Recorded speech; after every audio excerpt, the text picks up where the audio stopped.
नमस्कार प्रिय विद्यार्थियों, हम पिछले कुछ वीडियो से अपरदन चक्र और इसकी संकल्पना के बारे में अध्ययन कर रहे हैं।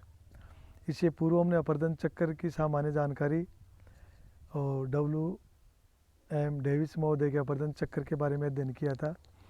आज हम पेंक महोदय के अपरदन चक्र की संकल्पना के बारे में विस्तृत अध्ययन करेंगे। डेविस की संकल्पना की कटु आलोचना जर्मनी के विद्वानों वाल्टर पेंक, इवांस, रैमसे, किर्कमे आदि के द्वारा की गई। डेविस के आलोचकों में पेंक अग्रगण्य है। उन्होंने अपने सिद्धांत का प्रतिपादन जर्मन भाषा में किया, जो उनकी मृत्यु के उपरांत 1924 में डाई मॉर्फोलॉजिस एनालिसिस शीर्षक के नाम से प्रकाशित हुआ। लेकिन इनका जो सिद्धांत था वो दुर्लभ भाषा में प्रकाशन के कारण अधिक लोगों के समझ में नहीं आया, इसलिए इनके सिद्धांत में भ्रांति अधिक उत्पन्न हो गई। इसीलिए कहते हैं कि Penck is the most misunderstood geomorphologist. उनके स्थल रूपों के विकास से संबंधित विचारों को आकृतिक विश्लेषण मॉर्फोलॉजिकल एनालिसिस या बहुआकृतिक तंत्र मॉर्फोलॉजिकल सिस्टम की संज्ञा दी जाती है।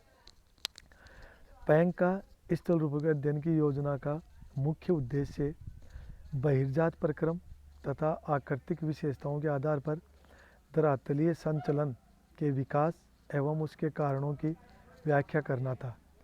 इस प्रक्रिया को उन्होंने आकृतिक विश्लेषण की संज्ञा प्रदान की। इस उद्देश्य की पूर्ति के लिए पेंक ने उच्चावच प्रकार या स्थल रूप संयोजन की संकल्पना का प्रतिपादन किया।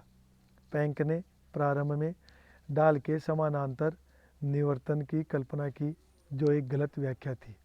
बाद में उन्होंने डाल प्रतिस्थापन की संकल्पना प्रस्तुत की। पेंक ने डेविस के समय निर्भर सिद्धांत के विपरीत समय स्वतंत्र सिद्धांत का प्रतिपादन किया। पेंक के अनुसार स्थल रूपों का विकास विवर्तनिक उत्थान की दर एवं निम्नीकरण की दर तथा इन दोनों के बीच की प्रावस्थाओं का प्रतिफल होता है। अर्थात आंतरिक शक्तियों के द्वारा स्थलभाग का ऊपर उठना और बाह्य शक्तियों द्वारा स्थलभाग को काटना, इन दोनों के पारस्परिक संबंधों के आधार पर पेंक ने स्थल रूपों का विकास माना है। पेंक ने भी अपने सिद्धांत को प्रतिपादित करने के लिए कुछ मान्यताएं मानी है। जैसे पेंक की मान्यता है कि साम्य अवस्था तथा वैषम्य अवस्था की दशाओं में डालों के विभिन्न रूपों का विकास होता है। उन्होंने ये भी माना कि स्थलखंड में उत्थान तथा अपरदन सहगामी होता है, अर्थात जैसे उत्थान प्रारंभ होता है अपरदन भी प्रारंभ हो जाता है। पेंक ने अपने सिद्धांत में डेविस की चक्रीय संकल्पना को नज़रअंदाज करते हुए अवस्था के स्थान पर इंटिवक्लुंग पद का प्रयोग किया, जो विकास का सूचक है। उन्होंने युवा, प्रौढ़ तथा वृद्ध अवस्था के स्थान पर आपस्ती जेंडे इंटिवक्लुंग, ग्लिग फार्मिंग इंटिवक्लुंग तथा आबस्ती जेंडे इंटिवक्लुंग पदावलियों का प्रयोग किया। उत्थान से पूर्व स्थलखंड के लिए पेंक ने प्राइमारम पद का प्रयोग किया है। ये स्थलखंड समान संरचना वाला फैलता हुआ गुंबद है। इसी प्राइमारम पर उत्थान तथा निम्नीकरण द्वारा स्थलखंड का विकास होता है। पेंक के अनुसार स्थल रूप संरचना प्रक्रम तथा अवस्था का प्रतिफल न होकर उत्थान की दर तथा अपरदन एवं पदार्थों के विस्थापन की दर के बीच अनुपात का प्रतिफल होता है। पेंक ने एंड्रम्प पद का प्रयोग स्थलखंड के विकास की अंतिम अवस्था के लिए किया है, जिसकी तुलना डेविस के संप्राय मैदान से की जा सकती है। यद्यपि प्राइमारम तथा एंड्रम्प ऊंचाई तथा उच्चावच की दृष्टि से समान होते हैं, किंतु दोनों में अंतर होता है। प्राइमारम स्थलखंड के विकास की प्रारंभिक अवस्था का सूचक है, जबकि एंड्रम्प अंतिम अवस्था को सूचित करता है। स्थल रूपों के विकास के लिए प्राइमारम में उत्थान के साथ प्रारंभ होता है। प्राइमारम का उत्थान विभिन्न दरों में संपादित होता है। प्रारंभ में उत्थान मंद गति से होता है तथा इस उत्थान की अवधि लंबी होती है। इसके बाद त्वरित गति से तथा बाद में समान दर से उत्थान होता है। अंत में घटती दर से उत्थान होता है तथा अंततः समाप्त हो जाता है। इस दौरान स्थलखंड का विकास इन तीन अवस्थाओं से गुजरता है। आपस्ती जिंदे इंटिवक्लुंग, इस अवस्था में उत्थान की गति की दर तीव्र होती है, जिसके फलस्वरूप उच्चावच तथा ऊंचाई दोनों में वृद्धि होती है, क्योंकि इस अवस्था में अपर्दन की दर उत्थान गति की दर से कम होता है। गाठी की तली तथा दोआब की ऊंचाई के बीच पर्याप्त अंतर होता है। गाठी में प्राय उतल डाल पाए जाते हैं। सेकेंड अवस्था है ग्लिक फार्मिंग इन ट्यूबकुलम। इस अवस्था में उत्थान गति की दर में वृद्धि होती है, जिसके फलस्वरूप भौम्याकृति में समान विकास होता है तथा गाठी के पार्श्व डाल सीधे पाए जाते हैं। इस अवस्था में निरपेक्ष ऊंचाई सबसे अधिक होती है, किंतु उच्चावच स्थिर रहता है, क्योंकि अपर्दन की दर गाठी तथा दोआब के कटकों पर समान होती है। थर्ड अवस्था है आवस्थी जिंडे इन ट्यूबकुलम। इस अवस्था में स्थलखंड का विकास अवसान की ओर अग्रसर होता है, क्योंकि उत्थान समाप्त हो जाता है। अपर्दन की दर तीव्र रहती है। इस दशा में निम्न अपर्दन के स्थान पर क्षैतिज अपर्दन सक्रिय हो जाता है, जिससे दो प्रकार के डालों का विकास होता है। ऊपरी डाल, जिसे गुरुत्व डाल कहते हैं, यह अवतल होता है। निचला मंद डाल, जिसे पैंक ने स्टील बैंड कहा है, यह क्षैतिज अपर्दन के कारण पीछे की ओर हटता जाता है। पैंक ने भी डेविस महोदय के अनुसार अपने सिद्धांत को ग्राफ के द्वारा प्रदर्शित किया है, जो हमारे यहाँ नीचे दर्शाया गया है। इन्होंने आधार जो नीचे क्षैतिज लिया है OX, उसको आधार तल माना है।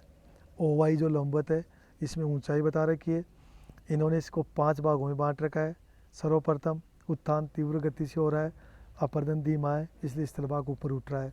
फिर द्वितीय अवस्था में जितना स्थलभाग उठ रहा उतना अपर्दन हो रहा है, तो उत्थान और अपर्दन दर समान है, तो दोनों ऊपरी वक्र और निचला वक्र समानांतर है। थर्ड अवस्था में उत्थान और अपर्दन दर समान है, ये दोनों समानांतर है। फिर चौथी अवस्था से अपर्दन की गति बढ़ जाती है, उत्थान लगभग समाप्त प्राय हो जाता है, और पंचम अवस्था में स्थलभाग समतल प्राय मैदान में बदल जाता है। पैंक के बहुआकृतिक तंत्र के मॉडल को रेखा चित्र द्वारा प्रदर्शित किया गया है। इसमें OY लंबवत रेखा पर ऊंचाई, OX क्षैतिज रेखा पर समय प्रदर्शित किया गया है। इसी रेखा पर अपर्दन के आधार तल को भी दिखाया गया है। इन्होंने इसमें 5 अवस्थाएं बताई है। प्रथम अवस्था, 0 स्थान से प्रारंभ में उत्थान प्रारंभ होता है, जिसके साथ अपर्दन कार्य भी प्रारंभ हो जाता है। वक्र से स्पष्ट है, उत्थान गति की दर अपर्दन की दर से अधिक है, इसीलिए स्थलखंड की ऊंचाई निरंतर बढ़ रही है। इस दशा की निम्नलिखित विशेषताएं निरपेक्ष ऊंचाई तथा उच्चावच दोनों में वृद्धि होती है। ऊपरी वक्र पर अपर्दन होने के बावजूद दोआब चोटियां अपर्दन से प्रभावित होती है। स्थलखंड के निरंतर उत्थान से चोटियों की ऊंचाई बढ़ती जाती है। BC रेखा इसकी अंतिम दशा को सूचित करती है, जो अपने डायग्राम में दिखाया गया है। द्वितीय अवस्था, इसमें भी उत्थान तथा अपर्दन दोनों साथ साथ चलते हैं, किंतु अपर्दन की दर उत्थान गति की दर से कम होती है, जिसके कारण निरपेक्ष ऊंचाई में वृद्धि होती है। उच्चावच स्थिर रहता है, क्योंकि दोनों वक्रों पर अपर्दन दर तथा उत्थान की दर समान होती है। दोनों वक्र लगभग समानांतर रहते हैं। दोनों वक्र क्षैतिज अवस्था में नहीं होते हैं, क्योंकि स्थलखंड का उत्थान होता रहता है। ये डायग्राम में बता रखा है। तृतीय अवस्था, इस दशा में उत्थान तथा अपर्दन दोनों चलते रहते हैं, किंतु दोनों की दर समान होने के कारण निरपेक्ष ऊंचाई में वृद्धि समाप्त हो जाती है। इस दशा में निरपेक्ष ऊंचाई में वृद्धि होती है, उच्चावच स्थिर रहता है, क्योंकि दोआब की चोटियों की अपर्दन दर तथा गाठी की निम्न कटाव की दर लगभग समान होती है। दोनों वक्र लगभग समानांतर होते हैं। दोनों वक्र समानांतर होने के साथ साथ क्षैतिज होते हैं, क्योंकि उत्थान गति की दर तथा अपर्दन दर में पूर्णतः सामंजस्य स्थापित हो जाता है। चतुर्थ अवस्था, इस दशा में स्थलखंड का उत्थान समाप्त हो जाता है, किंतु अपर्दन क्रिया दोनों वक्रों पर क्षैतिज तथा लंबवत रूप में जारी रहती है। निरपेक्ष ऊंचाई में तेजी से ह्रास होता है, क्योंकि उत्थान समाप्त हो जाता है। दोनों वक्रों पर अपर्दन समान होने के कारण उच्चावच स्थिर हो जाता है। दोनों वक्र समांतर होते हैं, किंतु क्षैतिज नहीं होते। पंचम अवस्था, इस दशा में निम्नीकरण के मंद होने के फलस्वरूप गाठी का गहरा होना वांछित होता है, किंतु क्षैतिज अपर्दन सक्रिय होने से गाठी की चौड़ाई में विस्तार होता रहता है। जल विभाजक तथा अंतरसरिता क्षेत्र के कटक चोटियाँ अपर्दित होकर गोलाकार हो जाते हैं। निरपेक्ष तथा उच्चावच दोनों में ह्रास होता है। ऊपरी वक्र का झुकाव निचले वक्र के झुकाव की अपेक्षा नीचे की ओर तेजी से होता है क्योंकि क्षैतिज अपरदन दर तीव्र होती है और अंत में स्थलभाग इंड्रप के रूप में समतल प्राय मैदान में बदल जाता है। ये पैंक ने अपने सिद्धांत का प्रतिपादन डायग्राम के द्वारा स्पष्ट किया है। अब डेविस और पैंक दोनों के विचारों की हम तुलना करके देखते हैं इनमें क्या अंतर है। डेविस के अनुसार उत्थान तथा अपरदन की प्रक्रियाएं साथ साथ घटित नहीं होती, जबकि पैंक के अनुसार उत्थान तथा अपरदन साथ साथ चलते हैं। डेविस ने उत्थान की गति को अति तीव्र तथा अल्पावधि माना है, जबकि पैंक के अनुसार उत्थान की गति तथा अवधि असमान होती, प्रारंभ में तीव्रता से तीव्रतर, अंततः मंद होकर समाप्त। डेविस के अनुसार चक्र का प्रारंभ विभिन्न संरचनात्मक इकाइयों पर प्रारंभ होता है, जबकि पैंक के अनुसार इसका प्रारंभ समान संरचना वाले प्राइमारम के उत्थान से होता है। डेविस के अनुसार स्थलाकृति संरचना प्रक्रम तथा अवस्था का प्रतिफल है, जबकि पैंक के अनुसार स्थल रूप उत्थान की प्रावस्था एवं दर तथा निम्नीकरण की दर में संबंधों का प्रतिफल है। डेविस ने चक्रीय स्थल रूपों के विकास की 3 अवस्थाएं मानी है, युवा, प्रौढ़ तथा वृद्ध, जबकि पैंक ने स्थल रूपों के विकास में आवस्थी जिंडे, ग्लिक फार्मिंग तथा आवस्थी जिंडे इंटिवकुलम नामावलियों का प्रयोग किया है। डेविस ने अपरदन चक्र के विश्लेषण में डालों को महत्व नहीं दिया, जबकि पैंक ने डालों की भूमिका को विशेष महत्व दिया है। उनके मतानुसार उत्थान, गति तथा अपरदन दर की भिन्नता के आधार पर भिन्न प्रकार के डालों का विकास होता है। डेविस के अनुसार चक्र का अंत समप्राय मैदान के रूप में होता है, जबकि पैंक ने चक्र का अंत एंड्रम के रूप में माना है। डेविस का दृष्टिकोण अग्रदृष्टा था, जबकि पैंक का दृष्टिकोण रूढ़िवादी पश्चिम दृष्टा था। डेविस के अनुसार स्थलखंड का विकास अधः विनाश का प्रतिफल है, जबकि पैंक ने इसे पृष्ठ विनाश का प्रतिफल माना है। Thank you.